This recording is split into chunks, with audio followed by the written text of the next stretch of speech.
do anything you want. I ain't got no problem with it. I promise you that shit. Listen to the words. Garbage, a joke, clown acts, pisses me off. No, come find me. No, come find me.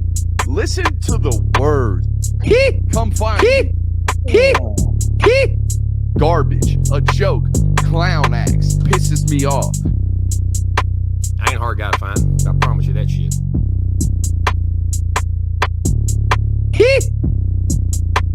Listen to the words. Garbage, a joke, clown acts, pisses me. What is up, ladies and gentlemen? It is Monday evening during a Georgia football season, which means you boys got a film study coming to you live right here on the Film Guy Network YouTube page. You're only going to get about half of it. We're going to go through the entire first half, offense and defense, over on the Film Guy Network on Patreon only. Patreon.com/Brooks Austin. If you like what you see today on YouTube, head over there. Join us on the Family Network over there. You won't regret it. I promise you that. Normally, I told you last week, we're going to bring in some kind of theme. Last week's theme was red zone kind of woes, if you will. This week, I ain't got no theme for you. The theme was utter domination. So we're going to watch that utter domination as long as we can until I got to kick you guys out of here. And then we'll keep going for about an hour over on Patreon. All right. Again, I ain't got much for you. I thought this was very, very clearly two very different football teams for two very different reasons. Okay. One, they did get out coached. They got better football players at Georgia. I know that, but we're going to show you some things today that make you scratch your head from South Carolina. And on the other end, make you go, damn, that guy Todd Monk is pretty daggum good. Damn, that guy Will Muschamp and Glenn Schumann, Kirby Smart, they're pretty daggum smart, right? And then we'll also show you, okay, they got great football players, okay?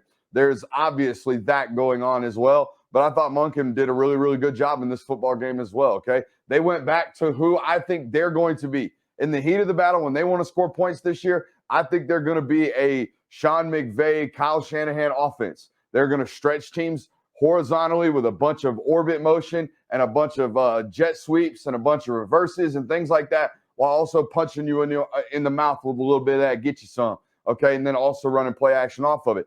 That's who they're going to be as a football team, I think, when they need to be.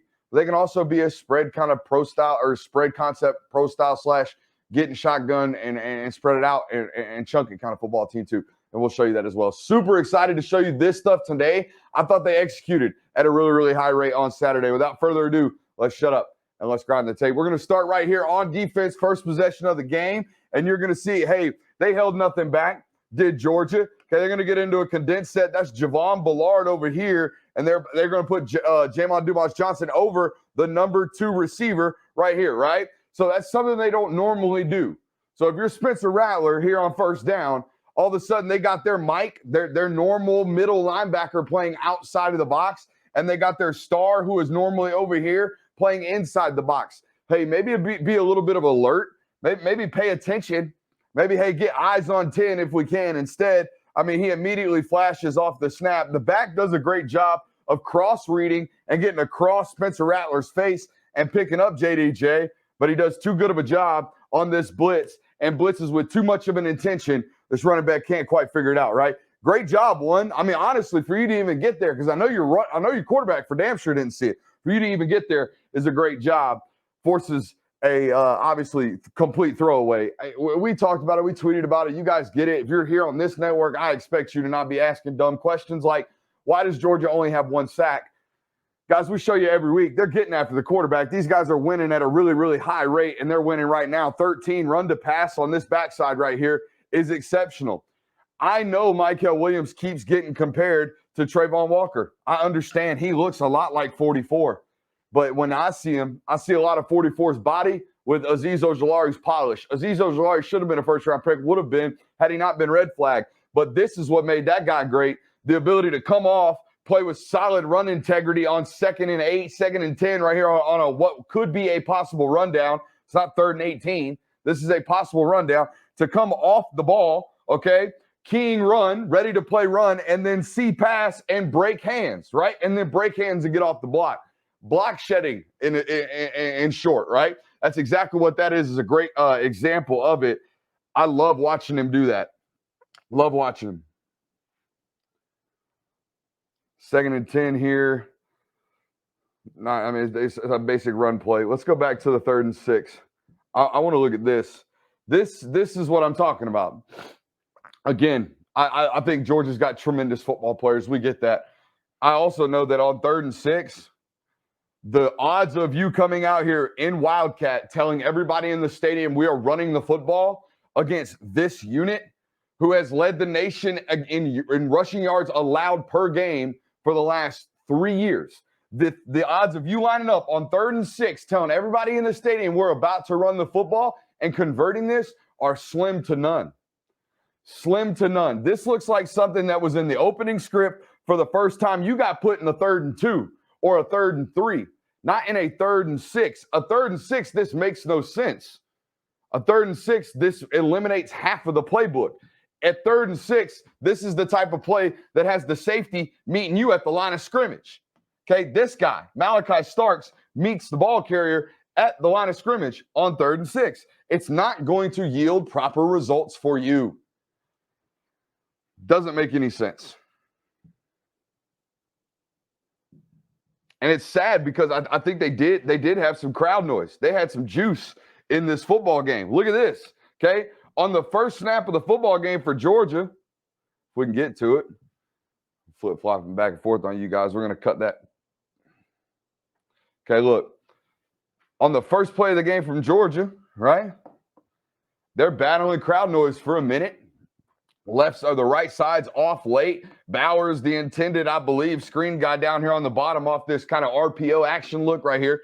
He's laid off the ball. Karish Jackson's laid off the ball as well. So all of this timing on the first down is all jacked up. All jacked up. Ball even looks like it kind of surprises Stetson. And, Karish not quite ready for this little ad lib, if you will. It's kind of hard to play with quarterbacks that are this explosive and this ad libish. Okay, these guys that will just play off the cuff. Sometimes you got to be ready to play off the cuff too. I don't think 10 was quite ready for this ball to be thrown. I mean, that ball gets on him in a hurry. It's in a great spot too. Thought that was impressive. Honestly, an impressive play by 13. All things considered. Look, this is the difference. We talk about coordinators; they get off script. Right here on 1st and 10. First play of the game, something bad happens to them. They kind of have a miscue, right? Well, the coordinator comes out and it's 2nd and 10. So what's he say? Well, let's get back to 3rd and 2. We don't have to convert 2nd and 10. Let's get back to where we were going to be, right? So let's get into bunch, something that we like to do a lot, right? And let's just run a basic concept. Let's drive up and let's drive out. This corner who is playing off coverage will not be able to drive down on this route because he has to respect the vertical from number 2 because he's in palms. So as Darnell Washington drives vertically and as Vlad McConkey drives vertically, boom, there it is. Corner's got to sit back here. Corner's way out of your picture. Can't even see him. Corner's way back here. You just snap him off for a nice little 8. Okay, nice pitch and catch. Get your offense back on rhythm. Back on rhythm. Okay, they get a first down on the next play, running the football with Kenny McIntosh. And then he comes back to what? He comes back to the bunch flip, okay? A little bit different, a little bit of a tweak, okay? I believe last time, see, they got the inside guy on here, the inside guy off here, the outside guy on here, the outside guy off here. They're flip-flopped, right? Last time, it mirrored both sides. The inside guy was on and the outside guy was off. Okay, now they flipped it. Why? Because they're about to send Brock Bowers in motion. But it looks identical, okay, if you're not paying attention, if you're just playing on the fly because they just lined up 10 seconds ago. And, oh, by the way, they're going to send late motion. Okay, it looks very, very similar. But yet they're going to run a completely different concept out of it, right? Now they're going to stress you horizontally. Boom, toss sweep. And look, they had you all condensed inside the hashes. And now they're attacking you outside the numbers. That's attacking defense by offensive formation. What do I mean? What the heck does that even mean? What the heck does attacking defense by offensive formation even mean? Well, let's go back and look. Okay, this is what it means. My offensive formation has made you play all 11 guys. 1, 2, 3, 4, 5, 6, 7, 8, 9, 10, and 11. force you to play all 11 guys inside the hash. Now, I'm going to take my best ball carrier, my best blocking running back, and my best blocking wide receiver, and I'm going to get them out on the edge against 1, 2, and whenever you get over 3. You're going to like those odds a lot. You're going to like those odds a lot.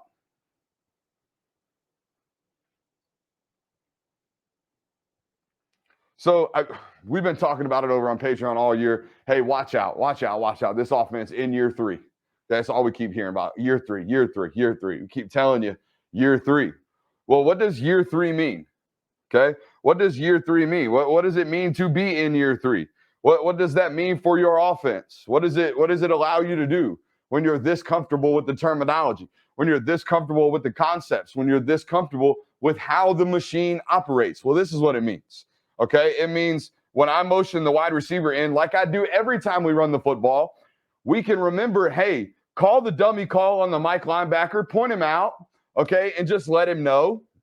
Just, hey, we call you all the time when we motion the wide receiver in. Watch this. Bring lad in, will you, Stet? Okay, point to that linebacker, point to 27 or whatever his number is, point to this guy right here and say, hey, lad, you got him. Literally communicate out loud. Lad, you got him, okay? And then when we do this, okay, and we do this, this guy's going to be left over here sniffing run because you called him the mic, because you did everything you always do every time you have ran the football out of this look. Every single time you have motioned 84 in here and you've pointed, hey, you got 27, you got that guy. That's the guy we're adding you in for. Go get him. Y'all have ran the football. Now you go to do it in year 3 of this offense. Y'all are nice and comfortable, and y'all are just playing with defenses because you're comfortable in your assignment. So now, look what happens to 28. Actually, 19. Look what happens to this guy. This guy is responsible for covering him. He gets left way behind, and you'll see it from the tight. Also, man and children out on the sideline. Yeah, get out of here, 3. Just disrespectful. Look, this is the guy we're talking about. What? Oh, I'm sorry. Let's look at it from the replay. This is the guy. Watch him. Number 3. Ugly play for him. Ugly play for him. Woo! He lost in the sauce, son. He is lost in the sauce. Nobody within 20 feet of him. Year 3. That's what year 3 looks like. Same play they ran over and over and over again. But now it's got much more of a heavy run feel, right? Now it's got much more of a heavy and impactful run feel to it.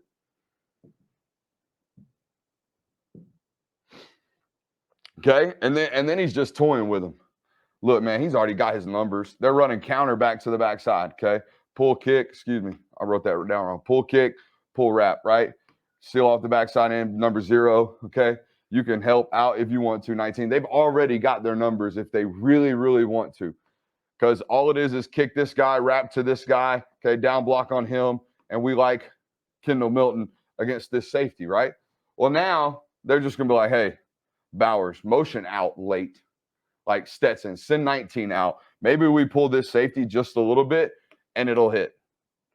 It's not always about watching results. The result of this play is not a touchdown. I'm not concerned about the result. I'm concerned about the adding on, because look at what the safety's doing now. The safety in years past against the University of Georgia would be right there, hell, maybe right there as counter is being ran. But now, since you got all this window dressing, this guy's out here with his you-know-what in his hand. This safety can't do nothing because he's being held true by the guy who's been whooping their butt all day in screens, right? 84 and 19. That's the difference. That's what evolution of offense looks like for you guys. Y'all been wanting to know what the keys are. How's it work? How's it operate? It's just the little things. It's just being able to send late motion like that and toy with a backside safety. It's a 5-yard play to you. I know that. On Saturdays, it looks like a 5-yard play to you. I get it. I do. I 100% do. We don't even want to look at this one. I want to look at this. Okay? You can repeat concepts. They run the same thing. It's a reverse out of twins bunch, right? It's just with the Y. Darnell's on the line this time, right? Last time they had Dylan Bell out here on the line, and they ran jet and just handed it to him. This time they're going to run, orbit motion and toss it back to him. So everything doesn't always have to be identical. The concept is the same. For these guys, it's the same blocking scheme as the last time they ran a reverse to Bowers. But to these guys, it might look different. And to these guys, it might feel different. To these guys, it's damn sure going to look completely different, which is the whole point. It's why it's still effective, right? Also, shouts out to the quarterback style block right here from 13. I love, hey, just stand in the way. Just put a little hand on. That's all that matters. Also love you out there, Marcus Rosemi, Jack Saint. But we already know that's what you about, dog. We already know that. I would expect nothing less. Every time I see one on the field, he blocks his butt off. We expect nothing less. Look at him out there in the end zone. Every time, right? Every time. How much time we got? We're at 16 minutes. You guys are going to get some good stuff today. You guys are getting some good stuff today. Here we go. Let's take a look at the next offensive possession here for South Carolina. I want y'all to notice something, okay? I want y'all to notice something. This is why Georgia is so great. And this is why it's very, very important that you show up and you show out and y'all keep flooding that school with football money because they got thousands of assistants in the box to help out with stuff like this. This joker ain't been on the field all damn game. Dreadhead number 5. I don't even know his name. I know he got dreads. I know he's wearing number 5. I think he's wearing number 5. He may be wearing number 6. I don't know. Ain't been on the field all game, okay? But as soon as he comes on, Georgia jumps in regular all of a sudden. They run Robert Beal onto the field on 1st and 10. Why? Why? Because through 3 games or 2 games previous to this of film study, they have noticed, hey, when this dreadheaded man comes on the field, they are throwing screens, and we need to be in regular, and Bobby Beal, go wreck his shit. Go wreck his shit, 33, and that's exactly what happens, and he blows the screen up. So when you play Georgia, understand, if you have one sliver of a tendency, I mean, just like if you wipe your ass with your left hand more than your right, they're going to know. Okay, they're 100% going to know, and they're going to counter it. Why else would they be in regular personnel with Robert Beal into the boundary against trips? They wouldn't. They wouldn't do it. Matter of fact, they're never in regular personnel against 11, which is what South Carolina is in. They are never in regular personnel against 11, except for when that guy comes on the field because they know they're about to run screens. You're not going to get one by this team. It's why they're so different. Yeah, they got great freaking players. Don't get me wrong. Robert Beal did a great job blowing that stuff up, but they also got great coaches, right? Hey, corners get beat every once in a while. Kamari Lassiter, I ain't even worried about it. You're in phase. That's a good freaking football player. That's a good ball from the quarterback as well. This happens. Okay, y'all play a bunch of man coverage. Yeah, I think your head got around just a little bit late, but they're not really teaching you to get head around. Not that I remember. I'm pretty sure they're still teach face guarding. But nonetheless, it happens, right? You were right there. Perfect ball gets you beat. It's okay. This is what I love. It's the response, right? The very next snap, they go empty. They put the transferred tight end out there on the top against Kamari Lassiter. And they're trying. They're trying to just run a square in, a big boy route right here. Hey, go stem him outside, get back in and work in and put your body in front of him, right? And guess what Kamari Lassiter does? Now, he gets some help from Robert Beal, but this is Kamari Lassiter. This is MO right here. Boom. Locks right there in it. Right there in it. Always going to be right there in it, okay? Fight, compete, break the ball out. Also, hey, I know Dan Lanning left, but this is a Lanning staple, right? Fire the Mike, drop the Buck. Fire the Mike, drop the Sam, rather. If we can go back to it. That's all they do. They bring JDJ, they drop Robert Beal, okay, and they slant this way. That's Dan Lanning 101. Except Lanning probably would have walked Smile up into here and JDJ into their simulated pressure and then ran the bird dog zone blitz out of it. Breaking out bird dog zone blitzes on you guys 19 and a half minutes in. All right, let's watch the Malachi Starks pick, and then we'll get out of here. We'll send the YouTube audience out of here. Guys, the kid looks almost bored. I'm gonna be real with you. This play is designed, 100% designed to either beat cover 3 or beat the weak side hook defender, okay? Which in this case is going to be Malachi, okay? They are going to run a post here. I think they're going to do some. I can't remember what they do quite with the tight end here. Actually, they might loop the tight end this way, and then they follow with the running back. Okay. Either way, the running back is designed to carry out his play fake and run straight up the sideline. He is the desired shot. He is told all week that guy's going to be wide open. We know it. The only problem is they're running against Malachi Starks, who I believe is the best coverage safety Georgia's had maybe ever. Okay, maybe ever. Watch this guy. He is so disinterested by this route. He more than jumps it. He runs it for the receiver and is supposed to have his eyes on the receiver, but instead just keeps his eyes on the quarterback the whole time. The replays are insane. He's insane. Great football player. Again, this is a play that is designed to beat him. They're trying to beat 24. They are. They are running the tight end this way, okay? And then they are sneaking the running back in right behind him after they just motioned the wide receiver in, okay? They are attacking that. Watch how calm, cool, and collected this dude is. He sucks right into the bottom of this and just stays right in the hip. He's on top of that running back right now and just slips right underneath it and picks it off. The kid's going to be special, man, and he already is special. I'm more excited to see what else they continue to do with him. There you see what I'm talking about. He's in man coverage with his eyes on the quarterback because he's so disinterested. He's so bored by the route concept that's in front of him because he's already figured it out. Look at him. That's not normal, guys. He's not supposed to have his eyes on the quarterback. Okay, not until late, not until he knows the ball's coming his way. He ran that route with his eyes on the cue and man coverage. That's not normal. Okay, it's not normal. That's superhuman. All right, we're going to end that for you guys on YouTube. Look, hey, we love you guys. Y'all support the hell out of this channel. Y'all show up every time we do one of these things in droves. Tens of thousands of you. Show up on Patreon, patreon.com/Brooks Austin. You will not regret it. We'll have a defense only, most likely all 22 special on Patreon tomorrow. So feel free to join us there. YouTube audience, love you. Hit that thumbs up button on your way out. We will see you next time.